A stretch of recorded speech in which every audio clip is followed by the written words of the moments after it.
Hello everyone, my name is Shrishti Bhatnagar and I am a new history and geography teacher. So, today we will be discussing about class 10th chapter ICSE. The name of the chapter is The First War of Independence 1857. हम लोग को 1857 की war से क्या समझ में आता है, मन में हम लोग के क्या आता है कि हम लोग को तो ये सबको पता है कि पहले हम लोग के ऊपर ब्रिटिशर्स का राज था और ब्रिटिश का राज काफ़ी लंबे समय से चलता आ रहा था। उसी के वॉर के, उसी के जो रिबेलियन थी, उसी के ऊपर ये चैप्टर पूरा बेस्ड है। So let's begin. So we will be completing this chapter in 3 parts. The first part will be the introductory part. Second will be the cause of the first war, and the third will be the end of company's rule and what was the impact of the war. Some important points which I want to discuss with you all is कि जो हम लोग का board का exam होता है उसके basis पे ये चैप्टर बहुत ही ज़्यादा इम्पॉर्टेंट है, ना कि सिर्फ उसी के बेसिस पे बट ऑल्सो कि हम लोग इंडियंस हैं और हम लोग को अपनी हिस्ट्री के बारे में जानना चाहिए कि हम लोग कैसे आज़ाद हुए हैं। उसके बेसिस से भी ये चैप्टर बहुत ही ज़्यादा इम्पॉर्टेंट है। तो इसमें भले 10 मार्क्स का क्वेश्चन ना भी आए लेकिन 2-2 नंबर के काफ़ी क्वेश्चंस आ सकते हैं। सो इंट्रोडक्शन क्या है इस चैप्टर का, हम लोग पहले ये जानेंगे कि चैप्टर आखिर ये है क्या, ये चैप्टर हम लोग आखिर बताना क्या चाहता है। Better known as Indian rebellion of 1857 to shatter the British rule of India. हुआ क्या था कि ब्रिटिश का जो रूल था वो काफ़ी लंबे टाइम से चलता आ रहा था। तो जो रूल चलता आ रहा था, किसी को इतना कोई दबाने की कोशिश करेगा तो वो कहीं ना कहीं उठ के उसका जवाब देगा। ठीक वही हुआ इंडियंस के साथ। इंडियंस के ऊपर जो ब्रिटिश का रूल था वो काफ़ी लंबे टाइम तक चलता आ रहा था। तो जो उसको इंडियन रेबेलियन क्यों कहा गया है, क्योंकि इंडियंस के अंदर एक नेशनलिज्म, पेट्रियोटिज्म की भावना जाग गई थी, जिससे उनके मन में ये आया कि हम लोग को ब्रिटिश से आज़ादी चाहिए। तो ये बिगिन कब हुआ था? May 10 को 1857। डेट्स आर वेरी इंपॉर्टेंट, तो हम लोग डेट्स को अच्छे से थर्ली रिवाइज करेंगे और याद करेंगे। तो कब हुआ था ये? May 10, 1857 को। The first martyr of the revolt was Mangal Pandey and war was the result of accumulation of many factors over time. जो इसके पहले शहीद थे वो थे मंगल पांडे।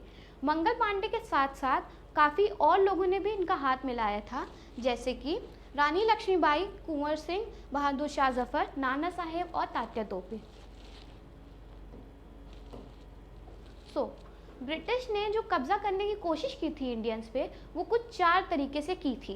पहला था पॉलिटिकल कॉज, दूसरा मिलिट्री, तीसरा इकोनॉमिक और चौथा इमीडिएट। पॉलिटिकल कॉज से हम लोग को क्या समझ में आता है? पॉलिटिकल मतलब जैसे हो गया राजनीति।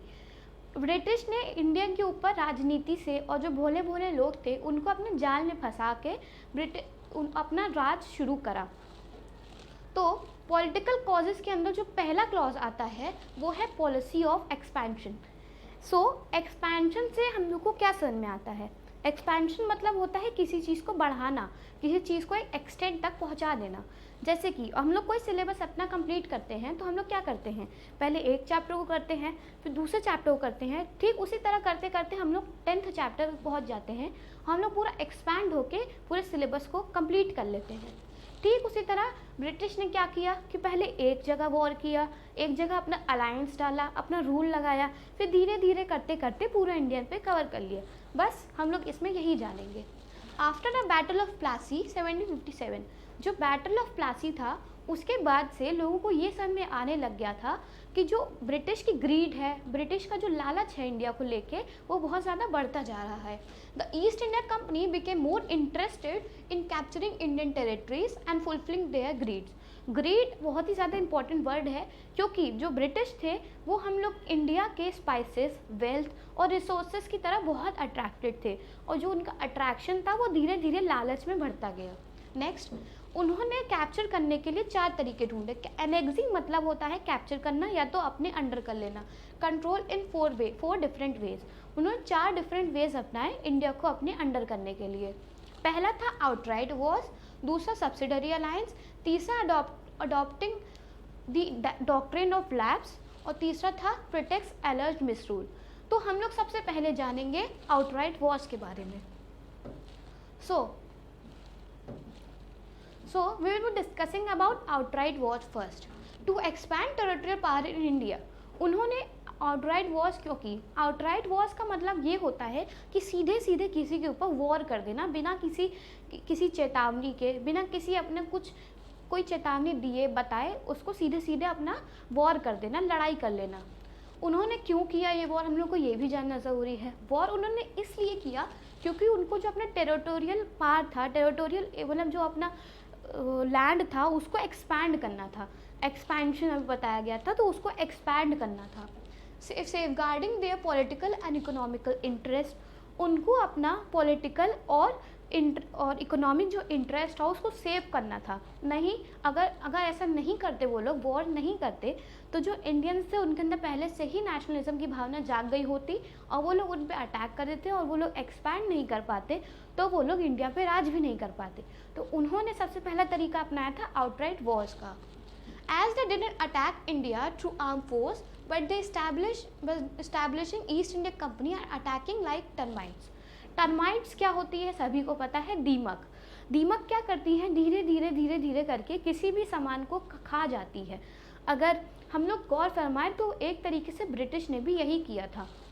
उन्होंने अपना अटैक सीधे वैसे नहीं किया था कि सीधे आर्मी भेज दी और अटैक कर दिया, नहीं, उन्होंने अपना बिजनेस सेटअप किया।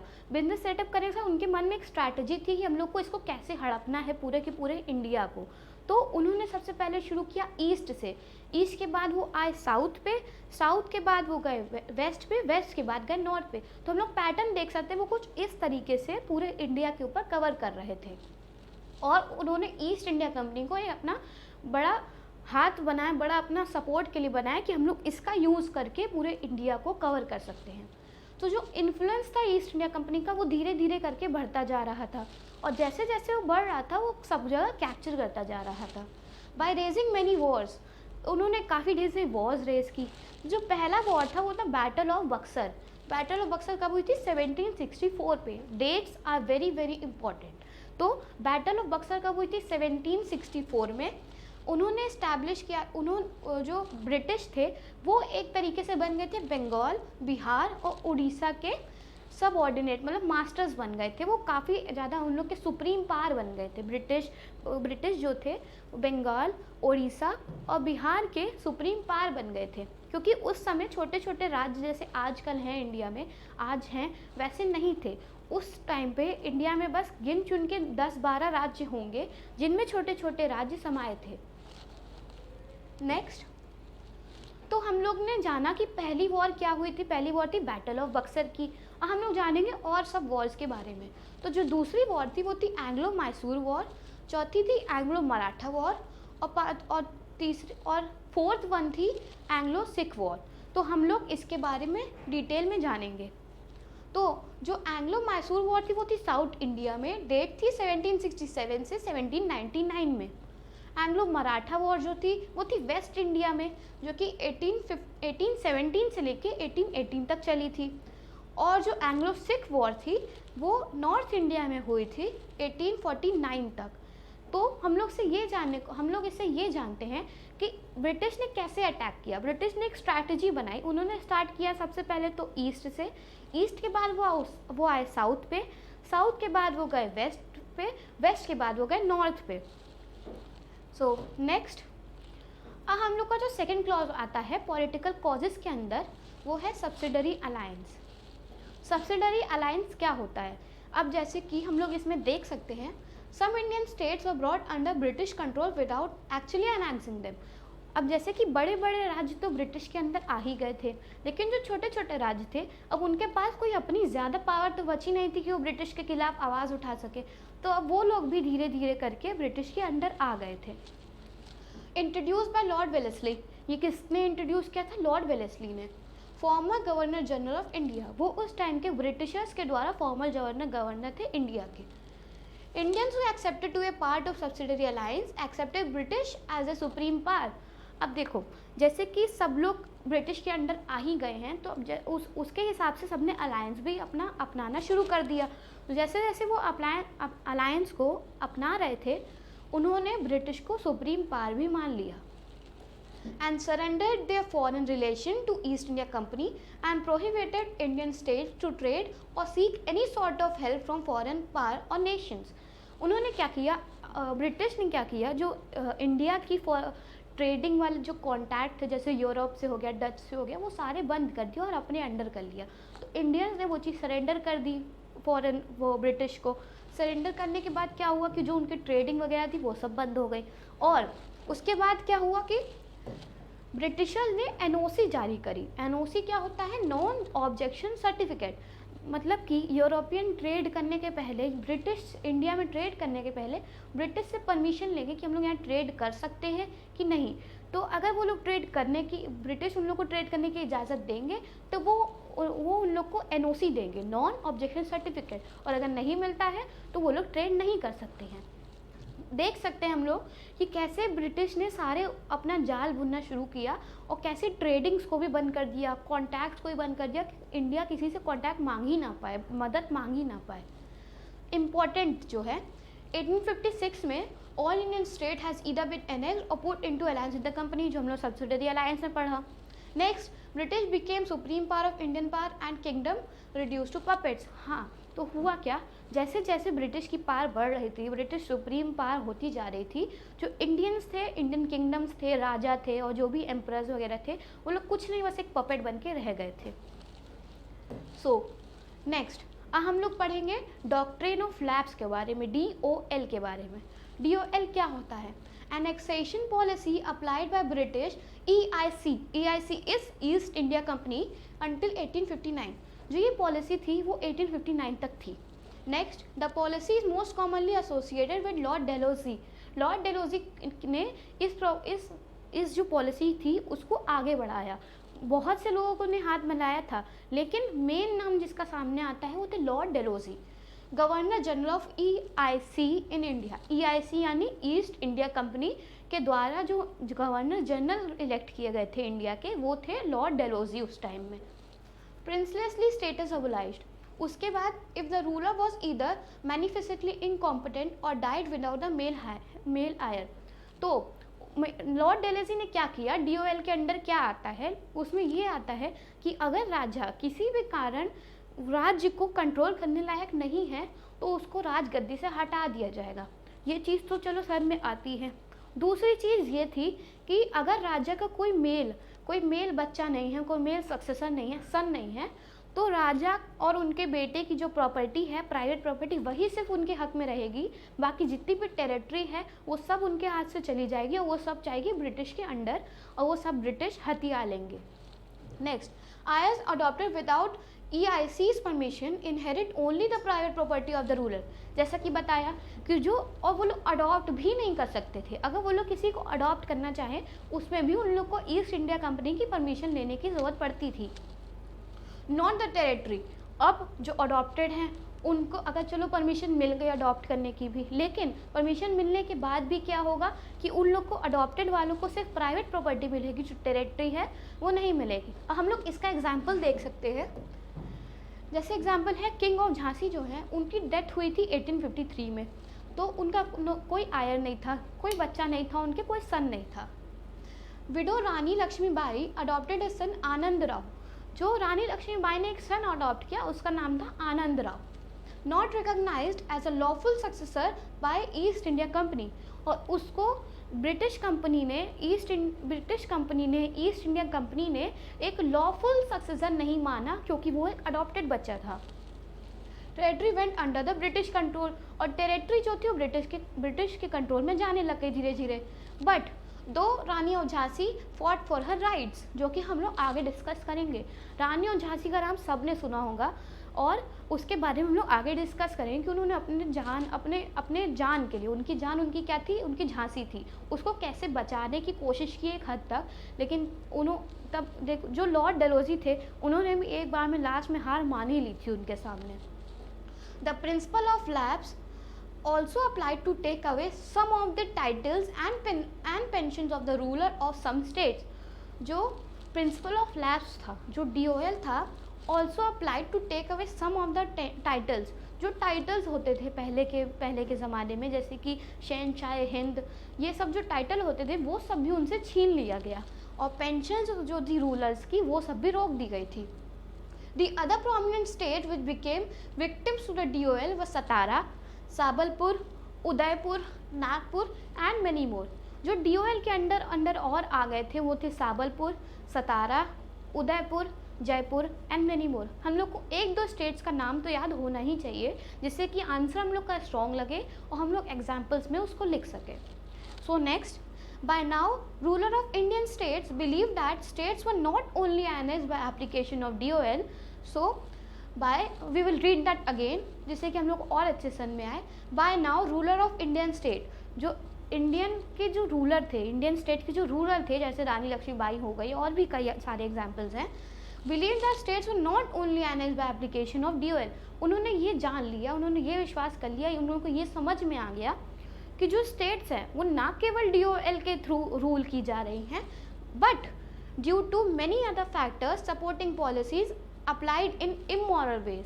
सिर्फ DOL नहीं था, और भी सारी सपोर्टिंग वो थी पॉलिसीज़ थी जो कि अप्लाई थी डिफरेंट इमोरल वेज में, जो कि बिल्कुल भी सही नहीं था। So next we will discuss about alleged misrule. Alleged misrule क्या होता है? एलर्ज मतलब किसी के ऊपर इल्ज़ाम लगाना, और मिसरूल मतलब हो गया कि ढंग से रूल ना करना। तो इससे ये समझ में आता है कि ब्रिटिश ने क्या किया, राजाओं पे ये इल्ज़ाम लगाया कि आप ढंग से राज्य नहीं संभाल रहे। अब हम लोग इसका एग्जाम्पल देखते हैं, इम्पॉर्टेंट क्या है। 1856 में लॉर्ड डेलोजी ने, ये भी लॉर्ड डेलोजी ने ही किया था। 1856 में Lord Dalhousie annexed Awadh by saying that it is not properly managed. उन्होंने अवध क्या है, प्रेजेंट डे उत्तर प्रदेश हम लोग कह सकते हैं। तो अवध को उन्होंने एनेक्स कर लिया था, उनको हथिया लिया था, कब्जा कर लिया था, कि ये कह के उन्होंने अपना एग्जेशन को कैसे जस्टिफाई किया, ये कह के कि हम लोग अवध का अच्छा चाहते हैं, हम लोग अवध के लिए अच्छा कर रहे हैं एज पर देयर डीड्स। लेकिन जैसे हम लोग को लालच पता है, जैसे हम लोग को मंशा पता ही है ब्रिटिश की और ईस्ट इंडिया कंपनी की क्या थी, Awadh became more tortured. Awadh को और टॉर्चर किया गया, सबसे ज़्यादा टॉर्चर्ड हुआ अवध। और हम लोग ये भी कह सकते हैं जो फर्स्ट वॉर ऑफ इंडिपेंडेंस है उसकी स्टार्ट ही अवध से हुई थी, उसकी चिंगार ही अवध से उठी थी। Heavy taxes and duties impose, heavy taxes और ड्यूटीज़ जो है वो अवध के ऊपर डाल दी गई। और लेकिन क्या हम लोग को जस्टिफाई किया गया था कि हम लोग तो भाई भला चाहते हैं। Immoral acts and breach of faith, उन लोग का जो विश्वास था उसको पूरी तरीके से तोड़ दिया गया था अवध वालों का, और इमोरल एक्ट्स के द्वारा पूरे अवध को अपने कब्जे में कर लिया था। As this was done on false ground, as people of Awadh loved their then time king Wajid Ali Shah. एलर्ज्ड का मतलब होता है इल्ज़ाम लगाना। अब इल्ज़ाम चाहे झूठा हो चाहे सच्चा हो, उससे ब्रिटिश को कोई मतलब नहीं था। तो ये सब जो हुआ वो हुआ फॉल्स ग्राउंड पे।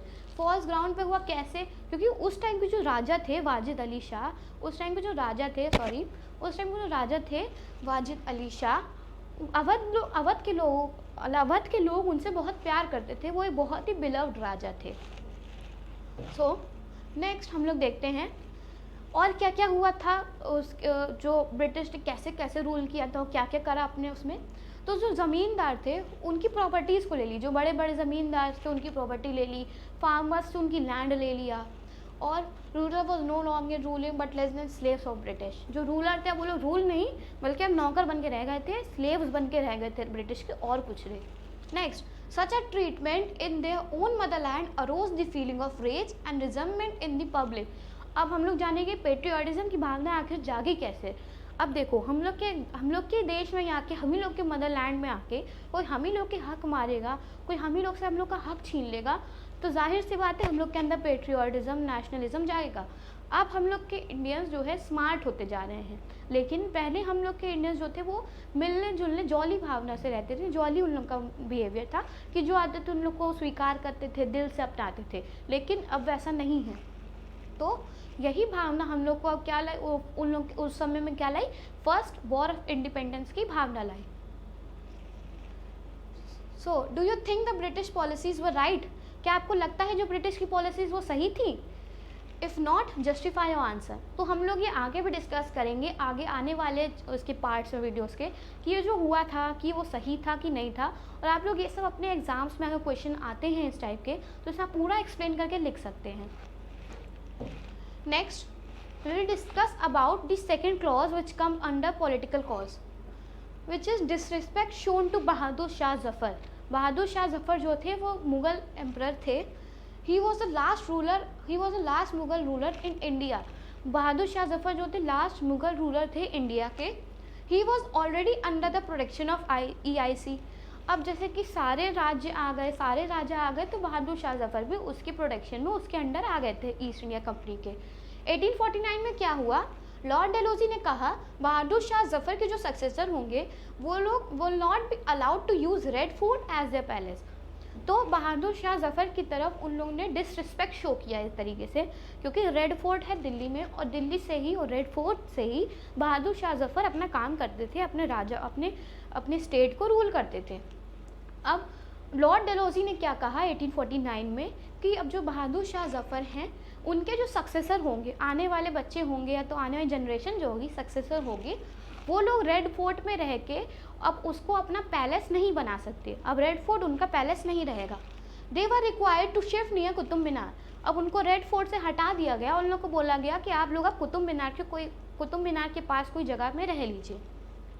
1856 में क्या हुआ, Lord Canning announced that after the death of Bahadur Shah Zafar, there will be no entitlement of princes like शहनशाह हिंद और सल्तनत हिंद. जैसे कि बताया कि उन लोगों से सारे टाइटल्स छीन लिए गए थे.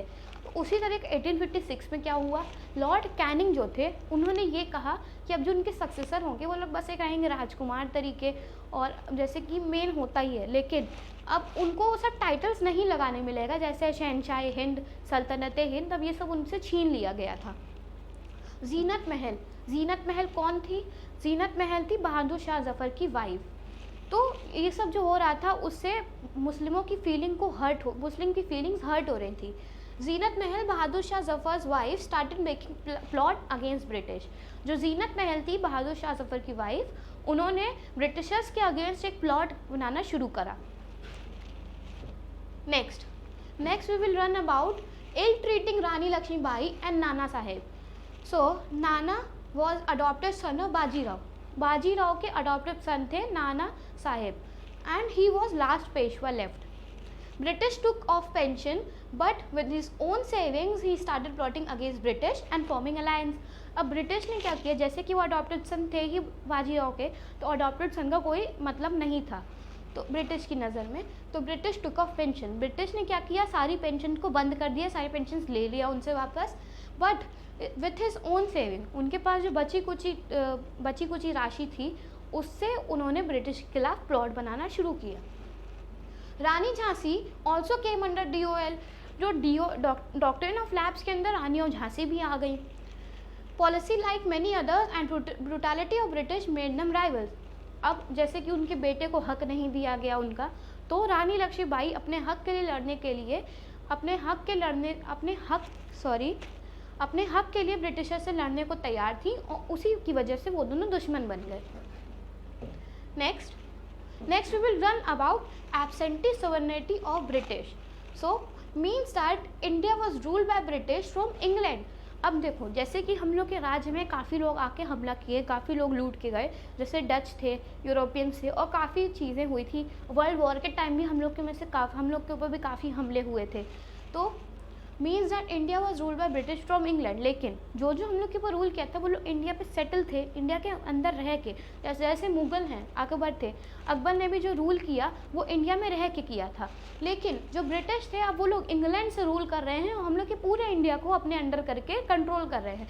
तो वो चीज़ इंडियंस को बिल्कुल अच्छी नहीं लगी और इसीलिए उनके मन में रेज आई, एक भावना आई बदले की और युद्ध करने की भावना आई. सो So we will be discussing more in our next video. I hope I am clear to you all, and thank you for watching this video.